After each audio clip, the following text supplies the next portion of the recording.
As maiores perdas são as das oportunidades que não foram aproveitadas. Se todo o seu dinheiro está comprometido com o imóvel em que mora, você pode ser obrigado a trabalhar mais, porque todo o seu dinheiro continua saindo na coluna das despesas, em vez de aumentar a dos ativos. O fluxo de caixa padrão da classe média. Se um jovem casal destinasse uma soma maior à aquisição de ativos, mais tarde teria maiores facilidades. Seus ativos teriam aumentado e estariam disponíveis para cobrir despesas. Tomar a decisão de adquirir um imóvel muito caro, em vez de formar um portfólio de ativos, afeta o indivíduo de pelo menos 3 maneiras elencadas a seguir. Perda de tempo, porque outros ativos poderiam ter registrado aumento no seu valor. Perda de capital adicional, que poderia ter sido investido em vez de destinado às altas despesas de manutenção do imóvel. Perdas educacionais. Com muita frequência, os casais consideram seu imóvel residencial, as poupanças e o plano de aposentadoria como total da sua coluna de ativos. Por não ter dinheiro para investir, eles simplesmente não o fazem. Isso lhe custa a experiência do investimento. Quase nunca conseguem se tornar o que o mundo dos investimentos denomina um investidor sofisticado. E os melhores investimentos são, em geral, oferecidos primeiro a esses investidores, que, por sua vez, os vendem para as pessoas que buscam segurança. Não estou dizendo que não deva comprar um imóvel. O que estou dizendo é que você deveria entender a diferença entre um ativo e um passivo. Quando quer uma casa maior, primeiro compra ativos, que vão gerar fluxo de caixa para arcar com o imóvel. A demonstração financeira do meu pai instruído é a melhor possível para alguém que está na corrida dos ratos. Suas despesas sempre acompanharão sua renda, de modo que ele nunca investiu em ativos. Em consequência, seus passivos eram maiores que seus ativos. O diagrama a seguir refere-se à demonstração financeira do meu pai pobre, comparada à do meu pai rico. Ele vale mais do que 1000 palavras. Revela que seus rendimentos e despesas são iguais, enquanto seus passivos são maiores do que seus ativos. Pessoal, deixa o dedo no like aí, compartilha, se inscreva no nosso canal, porque essas ações que peço para vocês, elas nos ajudam a crescer com mais velocidade. Por isso, conto com a colaboração de vocês. Não custa nada, pessoal. Ajuda o nosso canal a crescer, deixando o like, se inscrevendo e compartilhando. Façam isso, por favor, tá bom? Continuemos a leitura. Olha só. Demonstração financeira do pai pobre, demonstração financeira do pai rico. Todos os quadrinhos aqui estão zerados, tá, pessoal? Todos têm os mesmos escritos aqui: renda, despesas, ativos e passivos. Porém, nessa parte do livro, os dois estão zerados. Vamos virar a página aqui para a gente ver o que vem a seguir, né? A demonstração financeira pessoal do pai rico, à direita, reflete os resultados de uma vida dedicada ao investimento e à minimização dos passivos. Por que os ricos enriquecem? Uma revisão da demonstração financeira do meu pai rico mostra por que os ricos ficam mais ricos. A coluna dos ativos gera renda mais do que suficiente para cobrir as despesas, com o saldo reinvestido na coluna dos ativos. A coluna dos ativos continua crescendo e, portanto, a renda gerada aumenta também. O resultado é que os ricos ficam mais ricos. Por que a classe média trava uma batalha? A classe média se encontra em um estado de constantes dificuldades financeiras. Sua renda principal é gerada por salários. Quando seu pagamento aumenta, os impostos também. Suas despesas tendem a crescer na mesma proporção que seus salários. Daí a expressão corrida dos ratos. Eles consideram seu imóvel residencial como seu principal ativo, em vez de investir em ativos geradores de renda.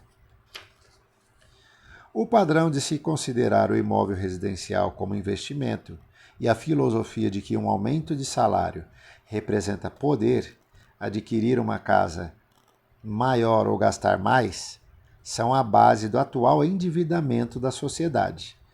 Esse processo de despesa crescente faz com que as famílias se endividem mais e tenham mais instabilidade financeira, mesmo quando progridem no emprego e recebem aumentos salariais regulares.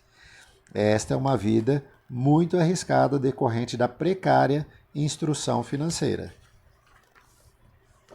A recente maciça perda de empregos trouxe à luz a fragilidade financeira da classe média. De repente, os planos de aposentadoria das empresas foram substituídos por planos 401.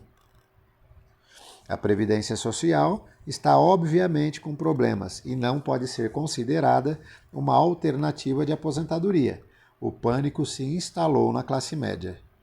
Atualmente, os fundos mútuos são populares porque representam segurança. Os aplicadores médios dos fundos de pensão estão demasiadamente ocupados, trabalhando para pagar impostos e financiamentos imobiliários, e têm dificuldade em poupar para a faculdade dos filhos e liquidar as dívidas do cartão de crédito. Não têm tempo de aprender a investir, de modo que confiam na experiência do administrador do fundo mútuo. Como o fundo também inclui muitos tipos diferentes de investimento, tem-se uma sensação de segurança, porque ele é diversificado. Esse grupo da classe média instruída aceita o dogma defendido por corretores de fundos mútuos e consultores financeiros. Procure a segurança, evite o risco. Isso é entre aspas, tá, pessoal? Quer dizer que não é nada disso. Bom, aproveitando a parada aqui, peço para vocês que meta o dedo no like aí, compartilhe, se inscreva no canal e ative o sininho aí, tá? Essas ações super ajudam o crescimento do canal. Sem mais delongas, a verdadeira catástrofe, contudo, é a falta de instrução financeira precoce, responsável pelo risco enfrentado pela pessoa comum de classe média. A razão é que precisam procurar a segurança, porque uma situação financeira é, na melhor das hipóteses, precária. Seus balanços patrimoniais não são de fato balanceados. Em vez disso, estão atulhados de passivos, sem verdadeiros ativos para gerar renda. Geralmente, sua única fonte de renda é o contra-cheque. Em outras palavras, o pagamento mensal e vale, tá, pessoal?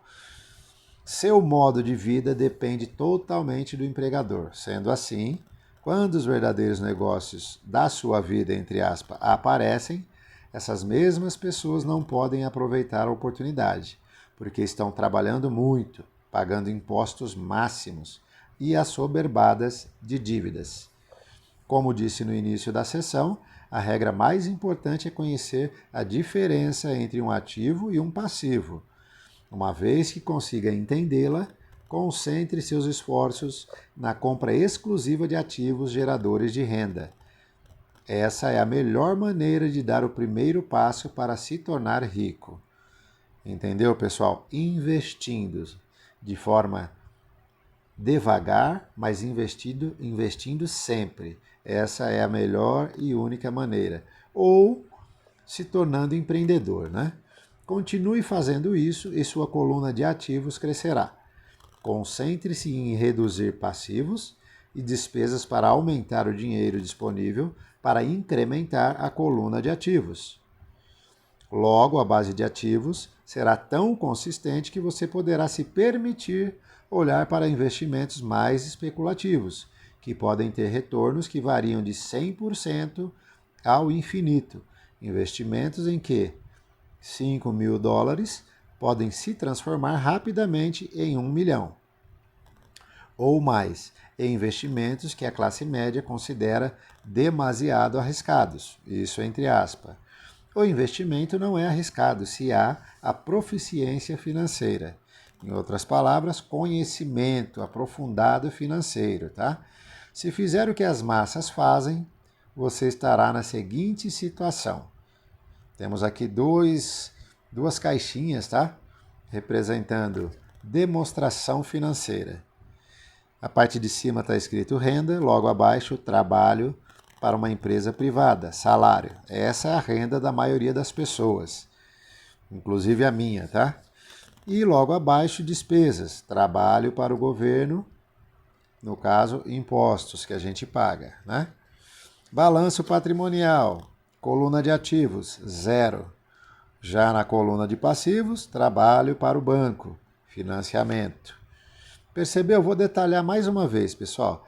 A demonstração financeira da maioria das pessoas da classe média e baixa se resume a fonte de renda.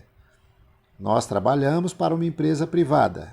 É só daí que vem nossa fonte de renda, tá? Nossas despesas. É como se nós trabalhássemos para essas instituições. Nossas despesas. Trabalho para o governo. De que maneira trabalhamos para o governo? Pagando esses altíssimos impostos, que é só o que nós fazemos, tá? Aí nós vimos para a coluna do balanço patrimonial, aí nós temos ativo, caixinha zerada, não tem nada de ativo. Em compensação, a coluna de passivo nós temos trabalho para o banco. Por que nós trabalhamos para o banco? Porque está todo mundo atulhado em financiamentos e empréstimos. Entendeu? Espero que vocês tenham entendido aí a forma que eu quis exemplificar aí, tá? Como empregado e proprietário de casa própria, seus esforços no trabalho, em geral, resultam no seguinte. Olha só, talvez eu até expliquei de forma antecipada, porque não tinha virado a página ainda. Então, com base na explicação que eu dei agora há pouco, virão mais 3 pontos aqui, explicando de forma mais objetiva ainda o que eu já havia explicado. Pessoal, aproveitando a parada, deixa o like, compartilha, ativa o sininho aí das notificações para o nosso canal crescer com uma forma um pouquinho mais veloz, tá bom? Então vamos lá, exemplo número 1 da caixinha lá que eu expliquei para vocês. Você trabalha para uma empresa privada. Os assalariados trabalham para que os donos da empresa e seus acionistas fiquem ricos, não eles mesmos. Mais uma vez, todos nós assalariados trabalhamos para que os nossos patrões ou donos das empresas a quais trabalhamos e seus acionistas fiquem cada vez mais ricos e nós mesmos não.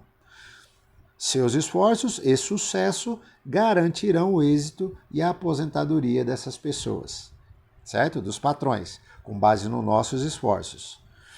Segundo, você trabalha para o governo. De que forma que nós trabalhamos para o governo? O governo fica com uma parte de seu pagamento antes mesmo que você veja o dinheiro. Olha o tamanho do absurdo. Ao trabalhar mais, você simplesmente aumenta o montante de impostos que o governo arrecada. De que forma trabalhamos mais? Hora extra, hora extra e hora extra. Com isso, eles sempre tiram a parte para ele. A maioria das pessoas trabalha de janeiro a maio, apenas para o governo. Absurdo, né? 5 meses só para eles. E agora temos aqui, você trabalha para o banco. Depois dos impostos, suas maiores despesas são, em geral, o financiamento imobiliário e a fatura do cartão de crédito. Como eu já havia dito, por isso que nós trabalhamos para essas instituições. O problema decorrente de simplesmente trabalhar mais é que cada uma dessas 3 parcelas leva consigo uma parte maior do seu esforço. Você precisa aprender a fazer com que seus maiores esforços beneficiem diretamente você e sua família. Depois de ter decidido cuidar do seu próprio negócio, concentrar seus esforços na aquisição de ativos em vez de um salário maior. Como definir seus objetivos? A maioria das pessoas deve manter seu emprego e usar seus salários para financiar a aquisição de ativos. À medida que os ativos crescem, como medir a extensão do seu sucesso? O que faz alguém saber que está rico, que conquistou a prosperidade? Da maneira que tenho minhas definições de ativos e passivos, também tenho minha própria definição para a riqueza. Na verdade, eu a tomei emprestada de alguém chamado Buckminster Fuller. Alguns o consideram um charlatão e outros uma lenda viva. Anos atrás, ele criou um auê entre os arquitetos ao solicitar a patente para algo chamado de cúpula geodésica. Mas, ao fazer isso, também falou algo sobre a riqueza. Parecia à primeira vista muito confuso, mas depois de retê-lo algumas vezes, começou a fazer sentido. A riqueza é a capacidade de uma pessoa sobreviver pelos dias que virão. Ou, se parar de trabalhar hoje, por quanto tempo poderei sobreviver? Mais uma vez, pessoal, essa é uma baita de uma frase do Buckminster Fuller. Acho que agora pronunciei melhor. Então, mais uma vez, grave essa daí, tá? A riqueza é a capacidade de uma pessoa sobreviver pelos dias que virão, ou, se parar de trabalhar hoje, por quanto tempo poderei sobreviver? Essa é a definição de riqueza. Pessoal, fica a dica para vocês aí. Deixa o like, compartilha, se inscreva no canal. Vejo vocês no próximo vídeo. Valeu, tchau, tchau.